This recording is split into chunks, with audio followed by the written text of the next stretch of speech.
Welcome my dear student, Tapoban study থেকে আমি সুকুমার পাল। দেখো, তোমাদের সামনে যাদের গ্রুপ ডি এক্সাম রয়েছে, রেলওয়ে গ্রুপ ডি এক্সাম, তো রেলওয়ে গ্রুপ ডি এক্সাম বা লেভেল অন এক্সাম হতে পারে। একটা লেভেল অন এক্সাম মানে লোয়ার ক্যাটাগরির পোস্ট, কিন্তু এই পরীক্ষার কম্পিটিশন আমার মনে হয় ইন্ডিয়ার অন্যতম একটা কম্পিটিশনের মধ্যে এটা একটা বড় কম্পিটিটিভ এক্সাম। তো এখানে করোড়ো থেকে বেশি ভ্যাকান্সি মানে ফর্ম ফিল আপ করছে। তো এই এত ভ্যাকান্সির মধ্যে নিজেকে প্রতিষ্ঠা করা অতটা সহজ নয়। অনেকে ভাবে যে অন্য এক্সাম দেবো না, এই এক্সাম পাস করে যাব সহজ, বা গ্রুপ ডি এক্সাম বলে, কিন্তু কথাটা একদম তেমন নয়। তো প্রথমেই আমি একটা বিশদ মানে সিস্টেমেটিক আলোচনা করব, কারণ তোমাকে যারা হাটকে ডিফারেন্স ওয়েতে এই পরীক্ষায় পাস করার জন্য কিছু অভিনব ট্রিক্স তোমাকে ফলো করতে হবে। না হলে আর পাঁচজনের মতো তুমি যদি চিন্তা করো, তাহলে এই চাকরি তোমার নামে লেখা থাকবে না। তো প্রিয় স্টুডেন্টস, প্রত্যেককে আমি একটা কথা বলি যে দেখো, এই পরীক্ষার সিলেবাসটাকে প্রথমে তুমি যদি অ্যানালাইসিস করো, তাহলে তুমি কিছু জিনিস খেয়াল করবে। যে আমি একটু দেখাচ্ছি তোমাকে, যে জিনিসটা তুমি খেয়াল করবে সেটা হচ্ছে এই যে পরীক্ষাতে তোমার জিআই 30 নম্বর রয়েছে, এখানে সায়েন্স 25 নম্বর রয়েছে, জিএ আর সিএ মানে জেনারেল নলেজের মধ্যেই প্রায় 20 নম্বর রয়েছে, ম্যাথসে 25 নম্বর। তাহলে এই 25 আর 20 এটা হচ্ছে 45 নম্বর। এই 45 নম্বর পুরো দেখো জিকের মধ্যে রয়েছে। আচ্ছা, এটা গেল সায়েন্সের, শুধুমাত্র সায়েন্সের ক্ষেত্রে সেটা দেখো 25 নম্বর। আর 100টা প্রশ্ন আর 90 মিনিট সময়, 1/3 নেগেটিভ মার্কস, নর্মালাইজিং হবে। তো এখন যে আর একটা সিঙ্গেল এক্সাম, তাহলে এই পরীক্ষায় পাশ করার জন্য কিছু এক্সট্রা চিন্তা করতে হবে। আজকে তোমাদের সঙ্গে যে বিষয়ে আমার আলোচনা, সেটা হচ্ছে যে আমি কিভাবে এই টোটাল সিলেবাস সম্পর্কে আইডিয়া নেব, এবং বিশেষ করে সায়েন্সটা কিভাবে পড়বো, এবং সায়েন্সের একটা চ্যাপ্টার নিয়ে আমি এখানে আলোচনা করেছি একদম শেষে। ভিডিওটা একটু বড় হবে আমি জানি, কিন্তু চাকরি পাওয়ার জন্য ডিফারেন্স ওয়েতে তোমাকে চিন্তা করতে হবে। এই যা কথা বলা, এগুলো আমার মানে সেই মানে চাকরি পাওয়ার সময় থেকে, স্ট্রাগল থেকে শুরু করে আমার দীর্ঘ 17-18 বছর পড়ানো লাইফের যে চিন্তাভাবনা, যে থিঙ্কিং, সেগুলো অ্যানালিসিস করে তোমাদের সামনে রিপ্রেজেন্ট করছি প্রিয় স্টুডেন্টস। তো আমরা চলে যাচ্ছি। দেখো, আমি প্রথমেই তোমাদের সঙ্গে যে বিষয়টা নিয়ে কথা বলতে চাইবো, সেটা হচ্ছে সায়েন্সটা নিয়েই আমি তোমাদের সঙ্গে চর্চা করবো, কারণ 25টা নম্বর। আর অনেকে হয়তো ভাবে যে এই সায়েন্সটা হয়তো গ্রুপ ডি সায়েন্স সহজ, কিন্তু আমি তোমাদেরকে বলছি junior engineer, senior section engineer, loco pilot, technician, এর থেকে কঠিন এক্সাম কিন্তু এই group D exam. As per মানে আরআরবি সিস্টেম, এটা কিন্তু কঠিন কোশ্চেন করে। আমি জানি না এই যারা কোশ্চেন সেট করে তারা কি চিন্তা করে। তারা কি গ্রুপ ডিদেরকে নিয়ে বিরাট বড় কাজ বাজ করবে এরকম একটা চিন্তা ভাবনা করে? অথচ দেখো, টেকনিশিয়ান পরীক্ষায় কোনো টেকনিক্যাল কোশ্চেন দিচ্ছে না। তাহলে এই গ্রুপ ডি নিয়ে এত মাতামাতি কেন? আসলে এইখানটাই বড় সিস্টেমটা, সেটা আমি সায়েন্সটাকে নিয়ে, আমি সায়েন্সটা পাস করার কিন্তু মূল হাতিয়ার এখানে। আর যারা আর্টসের স্টুডেন্ট, তারাও কিন্তু খুব একটা চিন্তা করো না যে সায়েন্স পারবো না। আমি কিছু টেকনিক তোমাদেরকে দেবো, সেই টেকনিকটা একবার বুঝে নেওয়ার চেষ্টা করো তোমরা। দেখো, এই যে পুরো সায়েন্সটার, অনেকে ভাবো ফিজিক্স কেমিস্ট্রি বায়োলজি মিলে সায়েন্স। একদমই তা কিন্তু নয়। ফিজিক্স কেমিস্ট্রি বায়োলজি ছাড়াও একটা সাবজেক্ট রয়েছে মডার্ন সায়েন্স বা টেকনোলজি। এখান থেকে ভালো কোশ্চেন আসে। দেখো, কোশ্চেন কোনটা কিরকম আসতে পারে তোমরা একবার দেখে নিলে বুঝতে পারবে। ফিজিক্সের 8 থেকে 10টা কোশ্চেন ফিজিক্স থেকেই আসবে। আর ফিজিক্সের চ্যাপ্টারগুলো আমি আলোচনা করেছি, কেমিস্ট্রিটাও আলোচনা করব, বায়োলজিও করব, এবং সবগুলোই করব।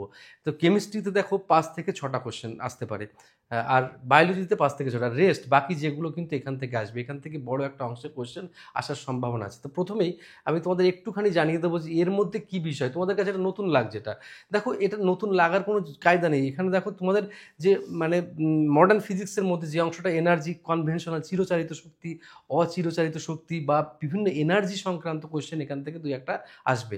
তাছাড়া স্পেস সায়েন্স, মানে স্পেস সায়েন্স, স্পেস আমাদের যে মানে মহাকাশ বিজ্ঞানের যে সব দৃষ্টান্তমূলক কিছু ঘটছে, সেগুলো নিয়েও 2-1টা কোশ্চেন এখানে আসবে।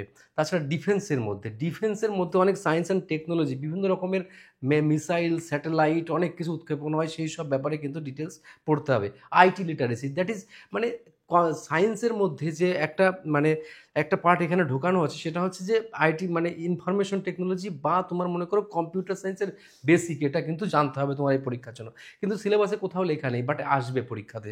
ইলেকট্রনিক্সের বেসিকটা, তোমার কন্ডাক্টর কি, সেমিকন্ডাক্টর কি, ইনসুলেটর কি, সেই সবগুলো কি, সেসব আসবে। তুই একটা এক্সাম্পল দেবে, কার্বন কিসের এক্সাম্পল, কার্বন সেমিকন্ডাক্টর না কন্ডাক্টর না, কি এসব মানে, বা কোন নিচের কোনটি মানে সেমিকন্ডাক্টর নয়, নিচের কোনটি কি, সবগুলো নিয়ে কিন্তু কোশ্চেন আসবে। তাহলে এই পার্টটা মোটামুটি বোঝানো গেল। এরও ডিটেলিং করবো আমি, জাস্ট ওয়েট। এগুলোর আসলে সিস্টেম সম্পর্কে না জানলে, একটা গাইডলাইন প্রপার না হলে, এই চাকরি পাওয়াটা কিন্তু অধরা থেকে যাবে। আমি এবার চলে আসি ফিজিক্সে চলে আসবো, কারণ ফিজিক্স অনেকের কাছে অনেকটা টাফ মনে হয়। আমি সাইডে সরিয়ে দিচ্ছি। দেখো, ইম্পর্ট্যান্ট টপিকস ফিজিক্স নিয়ে আমি এবার কিছু কথা তোমাদের সামনে শেয়ার করি। দেখো ফিজিক্সের ইম্পর্ট্যান্ট টপিক্সের মধ্যে আমি যেগুলো লিখেছি এর মধ্যেই ইম্পর্ট্যান্ট আছে, সেগুলো তোমাদেরকে বলবো। দেখো প্রথমে রয়েছে ম্যাটার, পদার্থের বিভিন্ন অবস্থা, কি কি অবস্থায় পদার্থ থাকতে পারে, কঠিন, তরল, বায়বীয় বা প্লাজমা। এখানে একটা কথা আছে যে প্লাজমা বা মানে বোস আইনস্টাইন সিস্টেম, সেটাতে কিন্তু সেইগুলো কিন্তু সিলেবাসে নেই। এবার এখানে প্রকাণ্ডভাবে সিলেবাস অথেন্টিকভাবে পড়াশুনো করতে হবে। এখানে এখানে সিলেবাস মেনে এবং সিলেবাসের মধ্যে কতটুকু পড়তে হবে তার জন্য আমি একটা চ্যাপ্টার নিয়ে ডিসকাস করবো আজকে। করার পরে তুমি বুঝতে পারবে সেই চ্যাপ্টারে আসলে খুব বেশি পড়তে হয় না, আবার খুব কমও পড়তে হয় না।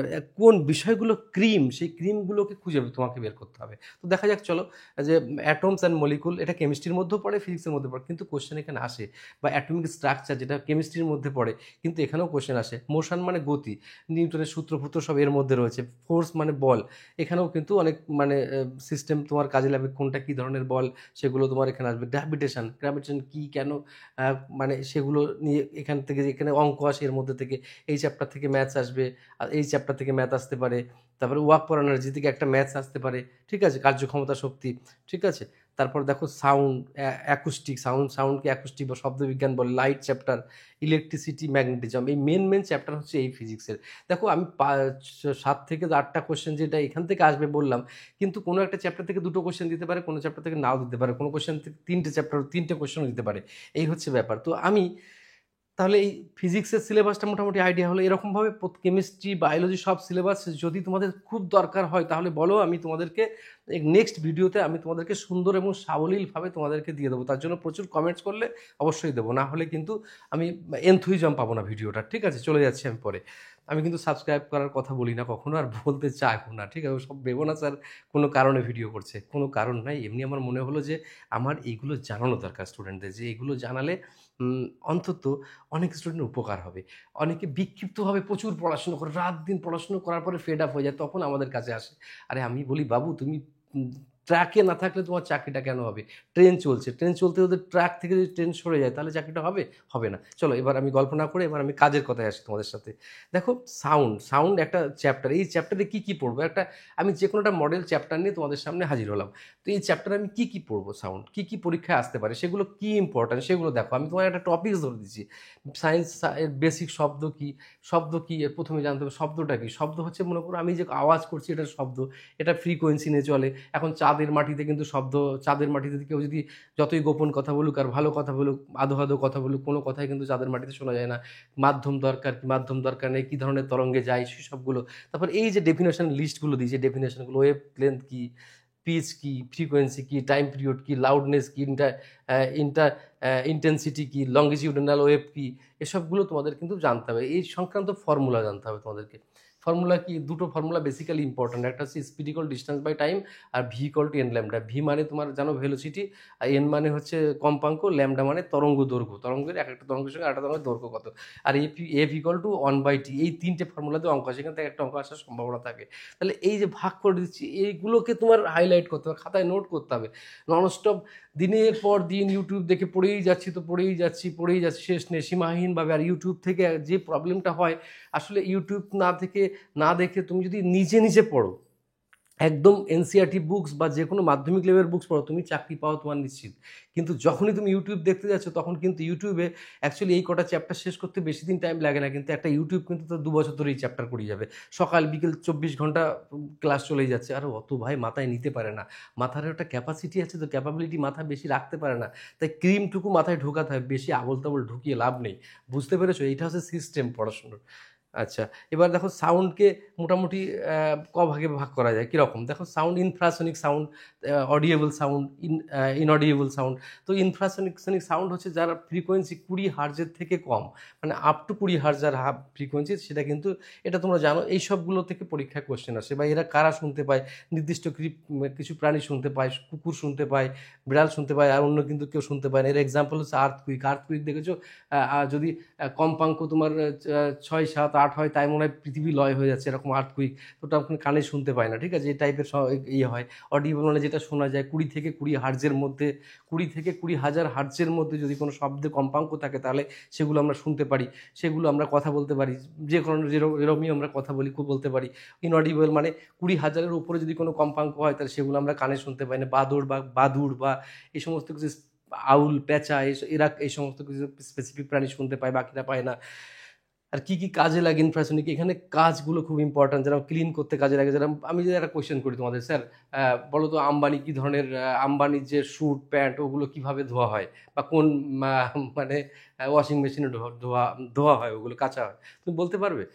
আসলে আম্বানি, আদানি আম্বানি, ওদের কাপড় জামা কিন্তু কাঁচা ধোয়া হয় না, ওদের ওদের হচ্ছে একটা টেকনোলজি ব্যবহার করা হয়, সেটা সাউন্ডের মাধ্যমে ক্লিন করা হয়, কোনা কোনা থেকে ধুলোবালি সব বেরিয়ে আসে, ওদের কোনো লাগে না, ওয়াশিং মেশিন লাগে না। এরকম অনেক ব্যাপার, যেখানে তুমি পরিষ্কার করো, ঘড়ির ভেতরে কোনো কিছু পরিষ্কার করতে পারছো না, সেখানেও কিন্তু সাউন্ডের মাধ্যম দিয়ে পরিষ্কার পরিচ্ছন্ন করা যায়।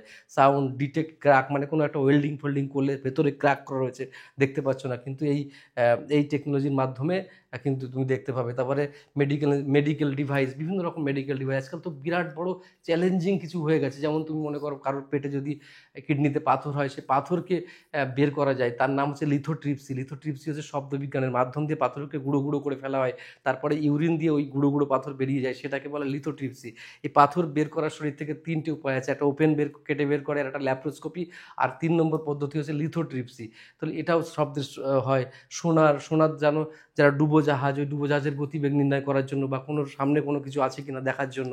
যেমন মনে করো টাইটানিক ডুবে গেছিলো 100 বছর আগে, কিন্তু টাইটানিক এখন হলে ডুবতো না, কারণ তখন সোনার আবিষ্কার হয়নি। সোনারে তুমি সামনে কি জলের ভেতরে হিমশৈল আছে কিনা আছে সব দেখতে পারবে, জানতে পারবে শব্দবিজ্ঞানের মাধ্যমে, প্রতিফলন ঘটিয়ে, এটা কিন্তু সম্ভব সোনার। এরকম হাজারো মানে জিনিসগুলো রয়েছে। তারপর দেখছি আরো, দেখো, তারপর সাবসনিক কাকে বলে?